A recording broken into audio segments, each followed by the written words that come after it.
નમસ્તે વિદ્યાર્થી મિત્રો.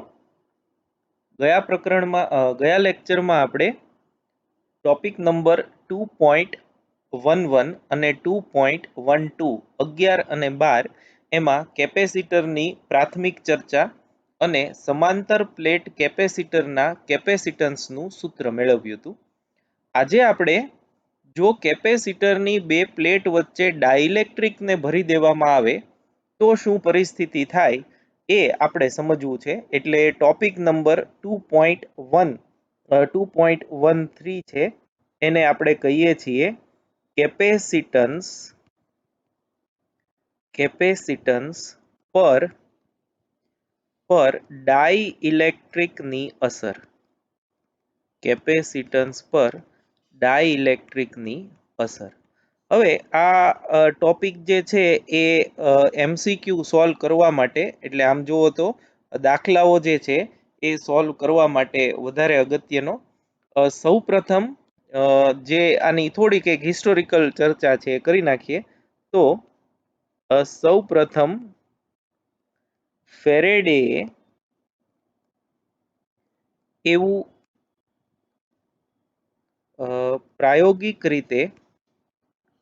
પ્રાયોગિક રીતે જોયું કે કેપેસિટર ની બે પ્લેટ્સ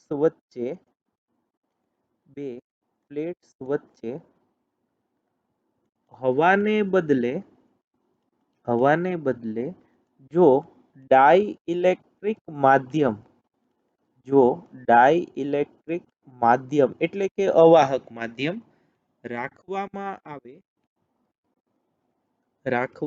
આવે તો તેના કેપેસિટન્સમાં વધારો થાય છે.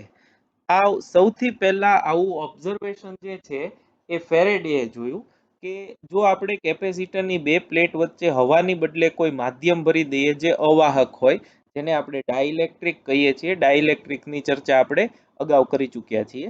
તો એણે એવું જોયું કે કેપેસિટરનું કેપેસિટન્સ જે છે એ વધે છે.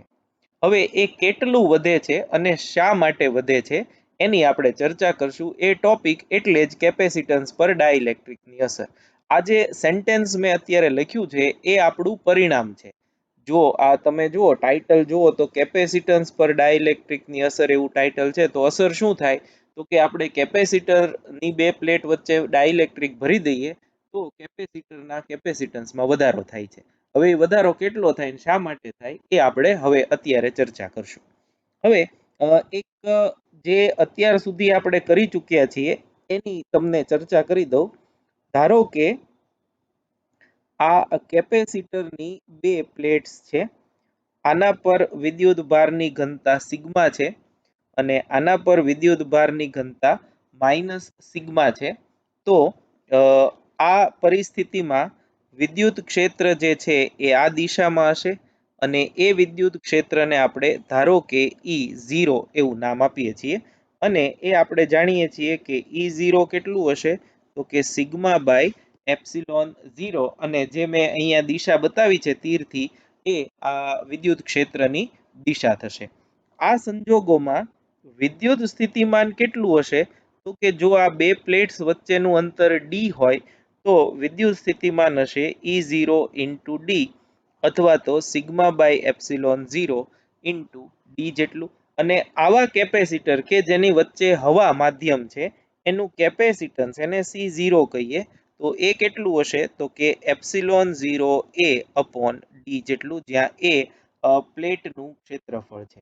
આ આપણે જાણીએ છીએ કે ડાઇલેક્ટ્રિકની ગેરહાજરીમાં શું પરિસ્થિતિ છે. હવે આપણે આ આખો જે વિસ્તાર છે કેપેસિટરની બે પ્લેટ વચ્ચેનું સમગ્ર જે વોલ્યુમ છે, આખું કદ, એને ડાઇલેક્ટ્રિક થી ભરી દઈએ. આ જે છે એ ડાઇલેક્ટ્રિક પદાર્થ છે. બરાબર છે. તો હવે આપણે એવું ભણી ગયા છીએ કે જો એ ડાઇલેક્ટ્રિક હોય તો એમાં મોમેન્ટ જે છે એ પ્લસની સામે માઇનસ, આવે અને આવી રીતે સૂક્ષ્મ ડાયપોલ્સ જે છે એ પ્રેરિત થશે. આ આપણે પહેલા પણ ચર્ચા કરી ગયા છીએ. આ એનું તમે પુનરાવર્તન ગણો તો પુનરાવર્તન, અને ન સમજાણું હોય તો ફરીથી. ધારો કે આ ધ્રુવીય ડાઇલેક્ટ્રિક છે તો એની મોમેન્ટ જે છે એ બધી આવી રીતે ગોઠવાયેલી હશે. તો આમાં એવું થશે કે આના પરિણામ સ્વરૂપ આ બધા એકબીજાની અસર નાબૂદ કરે છે. તો અહીંયા આગળ નેટ નેગેટિવ ચાર્જ રહેશે અને અહીંયા આગળ નેટ પોઝિટિવ ચાર્જ રહેશે. એટલે આને જો આપણે સમતુલ્ય સ્વરૂપે બતાવીએ તો આમ બતાવી શકાય. અહીંયા એકલા નેગેટિવ ચાર્જ હશે અને અહીંયા એકલા પોઝિટિવ ચાર્જ હશે, અને આ વિદ્યુત ભારોને લીધે અંદરના ભાગમાં એક વિદ્યુત ક્ષેત્ર ઉત્પન્ન થશે. એને આપણે EP કહીએ, પોલરાઇઝેશનના લીધે મળતું વિદ્યુત ક્ષેત્ર. અહીંની વિદ્યુતભાર ઘનતા એ પ્લસ સિગ્મા P હશે અને અહીંની વિદ્યુતભાર ઘનતા માઇનસ સિગ્મા P હશે. તો આ જે છે એ વિદ્યુતભારોના પ્રેરણના લીધે ઉત્પન્ન થતી વિદ્યુતભાર ઘનતાઓ છે. અને આ કિસ્સામાં જો આપણે કોઈ પણ એક પ્લેટ પરની વિદ્યુતભાર ઘનતા લઈએ તો એ કેટલી થશે? સિગ્મા માઇનસ સિગ્મા P જેટલી. આ બે જે છે એનો તમે સરવાળો કરો તો plus sigma plus minus sigma P એટલે કેટલું થાય? સિગ્મા માઇનસ સિગ્મા P જેટલું થશે. તો એ વખતે જે વિદ્યુત ક્ષેત્ર છે એ આપણે કેટલું છે અને કેપેસિટન્સ કેટલું છે એ જાણવું છે. અને એના અંતે આપણને એવું મળશે કે એ કેપેસિટન્સ જે છે જે પહેલા અહીંયા હતું એમાં વધારો થયેલો જોવા મળશે. તો હવે હું અહીંયા આમ લખું છું, ડાઇઇલેક્ટ્રિકની હાજરીમાં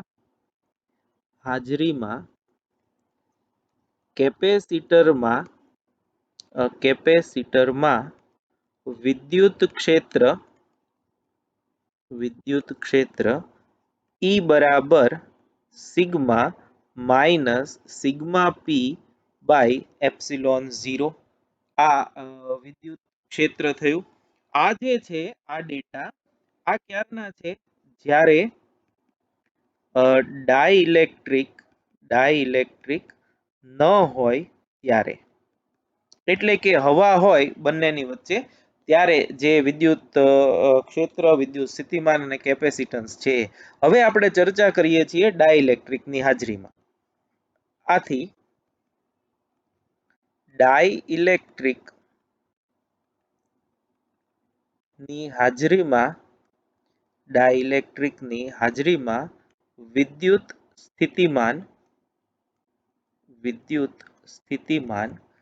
V બરાબર E ઇન્ટુ D થાય. E0 ના બદલે E આવશે અને E ની કિંમત મૂકીએ, sigma minus sigma P by epsilon 0 into D. આને આપણે સમીકરણ નંબર 1 કહી દઈએ કે જેના પરથી આપણે આ મેળવવાનું છે. હવે અહીં એક જે બાબત છે એ તમારે યાદ રાખવી પડશે. જૂની જે ટેક્સ્ટ બુક છે એમાં બહુ ડિટેલમાં એ થિયરી આપેલી છે અને અંદર ગણતરીઓ કરી અને સમજાવેલું છે. આપણે એ થિયરી પણ ઉપયોગમાં લઈ શકીએ. તમારી પાસે જો જૂની ટેક્સ્ટ બુક હોય તો એ વાંચજો, એ સમજાઈ જાય એમ છે. પણ અહીંયા જે આપણને આપવામાં આવ્યું છે એ ના મદદથી આપણે આ વિદ્યુત સ્થિતિમાન અને એના પરથી કેપેસિટન્સ જે છે એ મેળવવું છે. હવે રેખીય ડાઇલેક્ટ્રિક જો હોય, રેખીય ડાઇલેક્ટ્રિક માટે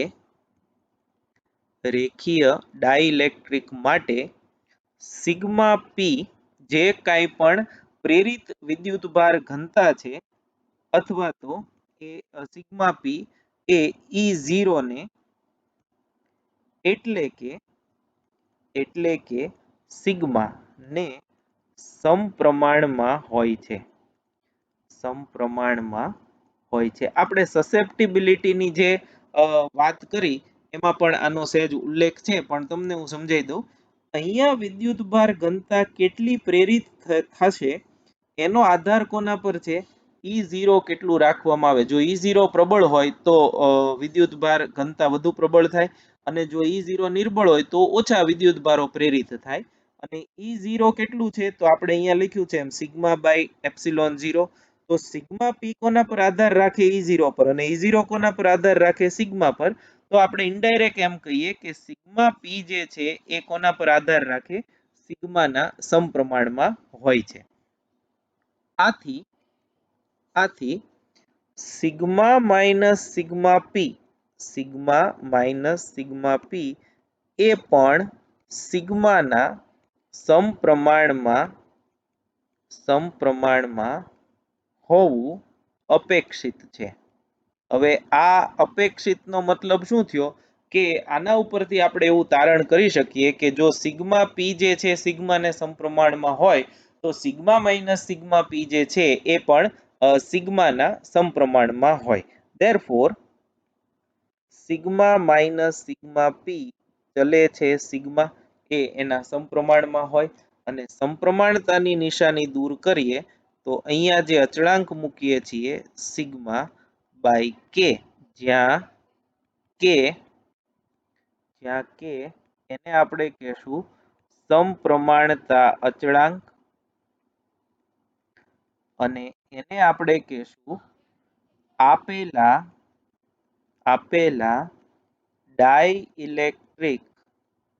ડાઇલેક્ટ્રિક માધ્યમનો ડાઇલેક્ટ્રિક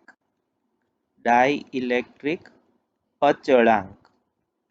કેપિટલ કે જે છે એને આપણે કહેશું ડાઇલેક્ટ્રિક અચળાંક અને એ સ્વાભાવિક છે કે આ જે છે એ ઓછું હશે એટલે કે ની કિંમત જે છે એ હંમેશા 1 કરતા મોટી મળશે. ધેરફોર સમીકરણ 2 કહીએ. સમીકરણ 2 પરથી સ્પષ્ટ છે કે sigma minus sigma P always less than sigma અને તેથી કે ઇઝ ઓલવેઝ ગ્રેટર ધેન 1 એટલે કે ની કિંમત છે એ 1 કરતા મોટી હોવી જોઈએ. આ જે છે એ તમારે યાદ રાખવાનું છે. એક આ સ્ટેપ જે સમીકરણ આપણે 2 લખ્યું એ. હવે એ જે છે એની કિંમત આપણે સમીકરણ 1 માં મૂકીએ એટલે સમીકરણ 2 ની કિંમત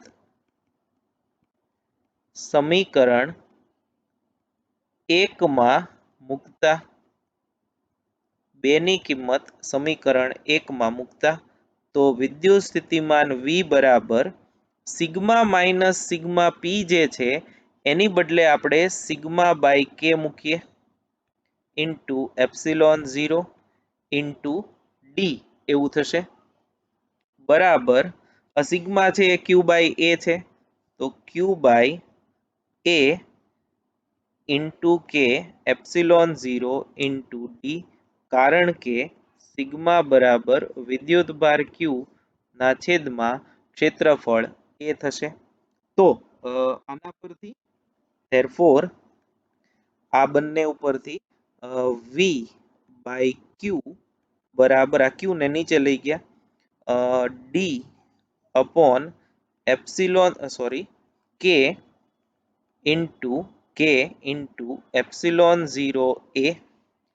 આના પરથી આપણે જો વ્યસ્ત કરીએ આને તો ક્યુ બાય વી બરાબર કે ઇન્ટુ એપ્સિલોન 0 એ અપોન ડી થાય કે એપ્સિલોન 0 એ અપોન ડી થાય અને ધેરફોર આપણે જાણીએ છીએ કે ક્યુ બાય વી જે છે એ તો કેપેસિટન્સ સી છે તો સી બરાબર કે ઇન્ટુ એપ્સિલોન 0 એ અપોન ડી આવું સૂત્ર થયું. આ ડાઇલેક્ટ્રિક માધ્યમની હાજરીમાં જે વિદ્યુત ક્ષેત્ર જે છે એનું આ સૂત્ર થયું છે. હવે સમીકરણ 3 જે છે એ ડાઇલેક્ટ્રિકની હાજરીમાં કેટલું કેપેસિટન્સ છે એની માહિતી આપતું સૂત્ર છે. હવે આપણે જાણીએ છીએ તેમ એપ્સિલોન 0 એ અપોન ડી એ અહીંયા તમે જુઓ છો છેલ્લે લખેલું જ છે એ C0 છે, એટલે કે જ્યારે ડાઇલેક્ટ્રિક અથવા તો કેપેસિટરની પ્લેટ્સ વચ્ચે હવાનું માધ્યમ હોય ત્યારે જે કેપેસિટન્સ મળે એ છે, એટલે આના પરથી આપણે લખી શકીએ therefore C બરાબર K આ છે ઇન્ટુ C0 અથવા તો બુકમાં જેમ આપ્યું છે એમ ડાઇલેક્ટ્રિક અચળાંક K બરાબર C/C0. આ બંને આમ જુઓ તો એકના એક જ સૂત્રો છે. આ સમીકરણ જે છે આને આપણે 4 કહીએ તો આ આપણું આમ જુઓ તો ફાઇનલ પરિણામ થયું. આપણને એવું કીધું હતું કે કેપેસિટરની બે પ્લેટ વચ્ચે જો ડાઇલેક્ટ્રિક મૂકવામાં આવે તો એ ડાઇલેક્ટ્રિક જે છે એના કારણે કેપેસિટન્સમાં વધારો થાય. એ વધારો કેટલો હોય તો એ આ સમીકરણ 4 પરથી કહી શકીએ કે કે ગણું હવામાં હોય એના કરતા થાય, અને કે ઓલવેઝ ગ્રેટર ધેન 1 રહેવાનું છે, એટલે સી જે છે એ ઓલવેઝ C0 કરતા મોટું રહેશે. તો આપણે એને લખી નાખીએ. આમ સમીકરણ 4 પરથી કહી શકાય કે માધ્યમ એટલે કે ડાઇલેક્ટ્રિક માધ્યમ ની હાજરીમાં કેપેસિટન્સ હવામાં હોય તેના કરતા કે ગણું થાય છે. કેપેસિટન્સ જે છે એ કેટલું થાય તો કે હવામાં હોય એના કરતા કે ગણું થાય છે. એ આપણો જવાબ થયો. તો આના પરથી હજુ એક બે પેટા મુદ્દાઓ છે એની ચર્ચા કરી લઈએ. અહીંયા હું લખું છું સમીકરણ 3 માં, એટલે આ સમીકરણમાં કે ઇન્ટુ એપ્સિલોન 0 એટલે આટલું કે ઇન્ટુ એપ્સિલોન 0 ને આપેલા ડાઇલેક્ટ્રિક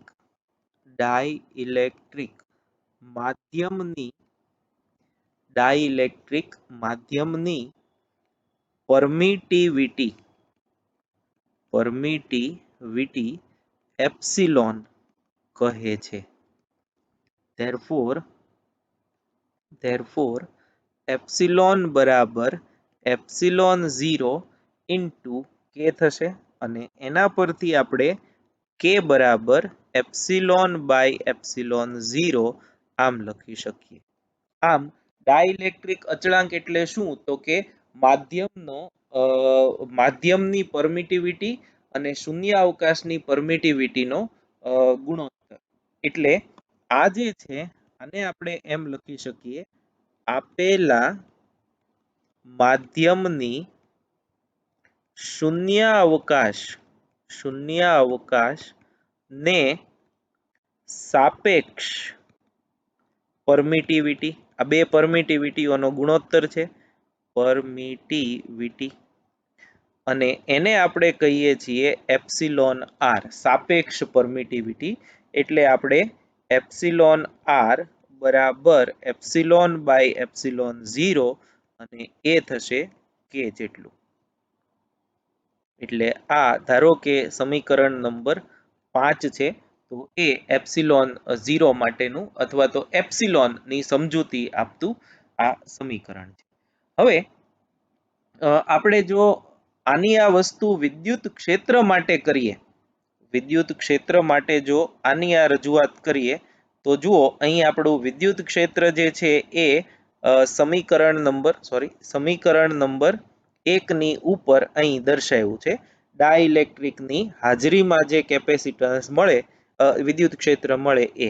હવે આપણે સમીકરણ 2 આ કિંમત જે છે એ જો અહીંયા મૂકી દઈએ તો એ થશે સિગ્મા બાય કે એપ્સિલોન 0, અને આના પરથી આપણે જાણીએ છીએ સિગ્મા બાય એપ્સિલોન 0 એ અગેન E0 છે. આના પરથી તો E બરાબર E0 અપોન કે, એટલે કે ડાઇલેક્ટ્રિકની હાજરીમાં ઇલેક્ટ્રિકની હાજરીમાં વિદ્યુત ક્ષેત્ર કે માં ભાગનું અથવા તો 1/k ગણું, પણ કે માં ભાગનું એ વધારે પ્રોપર રહેશે, કે માં ભાગનું થાય છે. એટલે હવે તમે જુઓ વિદ્યુત ક્ષેત્ર જે છે એ એકમ ધન વિદ્યુત ભાર દીઠ લાગતું બળ છે. એટલે આના પરથી તમે F ઇન મીડિયમ માધ્યમમાં વિદ્યુત ક્ષેત્ર, F ઇન એર હવાનું વિદ્યુત ક્ષેત્ર બાય K એમ લખી શકો. એટલે આપણે હવે પાછું પ્રકરણ 1 જે છે એને યાદ કરો. ત્યાં આગળ આપણે એવું કહેતા હતા કે બે વિદ્યુત ભારો વચ્ચેનું કુલંબીય બળ કે વિદ્યુત બળ જે છે એ બે વિદ્યુત ભારો વચ્ચે પ્રવર્તમાન માધ્યમ પર આધાર રાખે છે. અને કેવી રીતે આધાર રાખે તો કે માધ્યમમાં વિદ્યુત ક્ષેત્ર હવામાં હોય એના કરતા કે માં ભાગનું થઈ જાય, અને એ ડાઇલેક્ટ્રિક અચળાંક એને આપણે કે કહીએ છીએ. શા માટે એવું થાય એનું સોલ્યુશન કે એની સમજૂતી એ તમને અહીં મળે છે. એટલે વિદ્યુત ક્ષેત્ર કે માં ભાગનું થાય અને એ કે માં ભાગનું થવાને લીધે કેપેસિટન્સ જે છે એ કે ગણું થશે. તો આ જે છે એ ટોપિક ટેક્સ્ટબુકના પેજ નંબર 75 અને 76 પર આપેલો છે. એનો તમે સારી રીતે અભ્યાસ કરી નાખજો. આના રિલેટેડ જે MCQ છે એ પણ એન્ટ્રન્સ ટેસ્ટમાં પૂછાય છે, અને આ ટોપિક આખો 3 કે 4 માર્કમાં થિયરી તરીકે પણ પૂછાઈ શકે છે. તો એ તમે કરી નાખજો. હવે જે આપણે મટીરિયલમાં જે આપ્યું છે એની સમજૂતી જોઈ લઈએ. ક્વેશ્ચન કંઈક આવો છે, કેપેસિટન્સ પર ડાઇલેક્ટ્રિકની અસર સમજાવી દર્શાવો કે ડાઇલેક્ટ્રિકની હાજરીમાં કેપેસિટન્સ કે ગણું એટલે કે ડાઇલેક્ટ્રિક અચળાંક ગણું થાય છે. હવે એમાં પહેલો આપણે જે લખ્યું છે એ ડાઇલેક્ટ્રિકની ગેરહાજરીમાં એટલે કે જ્યારે વચ્ચેનું માધ્યમ હવા હોય ત્યારનું વિદ્યુત ક્ષેત્ર અને ત્યારનું સ્થિતિમાન એને આપણે કેપેસિટન્સ એને આપણે સમીકરણ 1 કહી દીધું છે.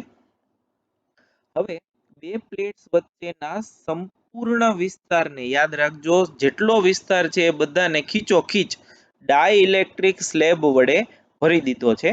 તો આપણે જાણીએ છીએ કે બાહ્ય ક્ષેત્ર છે E0 એના વડે ડાઇલેક્ટ્રિકનું ધ્રુવીભવન થાય.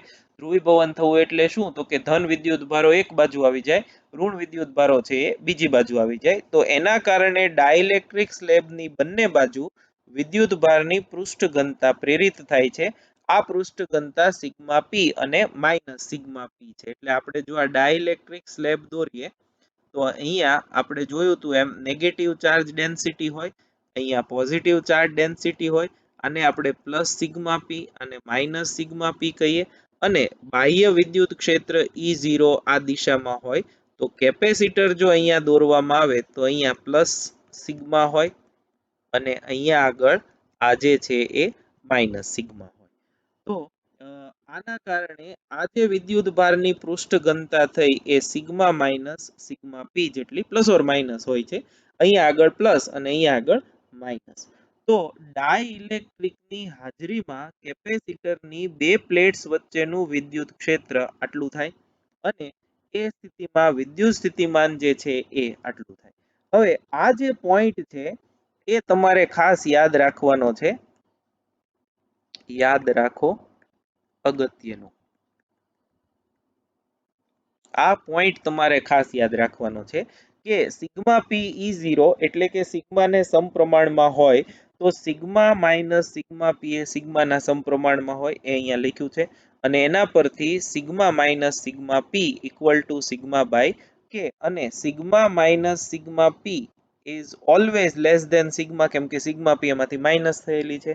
તો આના કારણે કે જે છે એ ઓલવેઝ ગ્રેટર ધેન 1 મળે. સ્પષ્ટ છે કે કે ગ્રેટર ધેન 1 છે. એ સમીકરણ 3 ની કિંમત સમીકરણ 2 માં મૂકો તો આ સમીકરણ મળ્યું. પછી સાદી સમજૂતી છે, C બરાબર Q બાય V છે એટલે એ કિંમત મૂકો એટલે CQ બાય V, આ V નું વ્યસ્ત કરીને મૂક્યું છે એના પરથી સમીકરણ તમને 6 મળશે. આ 6 નંબરના સમીકરણમાં K એપ્સિલોન 0 જે છે એને આપણે શૂન્યાવકાશની માધ્યમની પરમિટિવિટી એપ્સિલોન એને ગુજરાતીમાં પરાવૈદ્યુતાંક એવું કહેવામાં આવે છે. તો માધ્યમની પરમિટિવિટી કહેવાય અને એને આપણે એપ્સિલોન વડે દર્શાવીએ છીએ, જે એપ્સિલોન 0 ઇન્ટુ કે જેટલું હોય. શૂન્ય અવકાશ માટે કે 1 હોય એટલે એપ્સિલોન અને એપ્સિલોન 0 સરખું હોય અને એના પરથી કે એનું આ સમીકરણ મળ્યું.